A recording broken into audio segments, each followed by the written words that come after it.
Ajwa road Ektanagar નજીક મરાઠી મોહલ્લામાં આવેલા હનુમાનજીના મંદિરમાં ગઈકાલે મંગળવારે સાંજે આરતીના સમયે એક વિધર્મીએ તોડફોડ કરી મૂકતા તંગદિલી વ્યાપી હતી। શહેરના આજવા રોડ એકતાનગર પાસેના મરાઠી મોહલ્લામાં મંગળવારે સાંજે 7:30 વાગ્યે ઘટના સર્જાઈ હતી। મરાઠી મોહલ્લામાં રહેતા અક્ષય હરીશ સરાણિયા સંધ્યાકાળના સમયે મોહલ્લામાં આવેલા હનુમાનજીના મંદિરમાં નિત્યક્રમ મુજબ આરતી કરી રહ્યા હતા।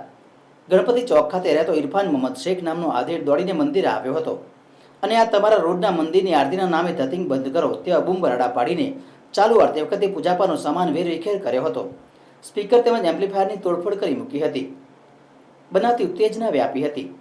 સ્થાનિકો તરફથી 100 નંબર ઉપર ફરિયાદ કરવામાં આવતા બાપોદ પોલીસના હેડ કોન્સ્ટેબલ અર્જુનસિંહ સ્ટાફ સાથે સ્થળ પર દોડી ગયા હતા, જેથી ઇરફાન મોહમ્મદ શેખ રહેવાસી ગણપતિ ચોક એકતાનગર આજવા રોડને પકડીને નજીકમાં એકતાનગર પોલીસ સ્ટેશન લઈ ગયા હતા। ઇરફાન પોલીસ સાથે પણ ઝપાઝપી કરી હતી। પોલીસ ચક્કીમાં ટેબલની પણ તોડફોડ કરી મૂકી હતી અને ટેબલ ઉપર મૂકેલા કાચનો ભૂક્કો બોલાવ્યો હતો। વધારાની પોલીસ બોલાવીને આરોપીને કંટ્રોલમાં લેવાયો હતો, જેની ધરપકડ કરીને 2 જુદા જુદા ગુના દાખલ કરવામાં આવ્યા હતા।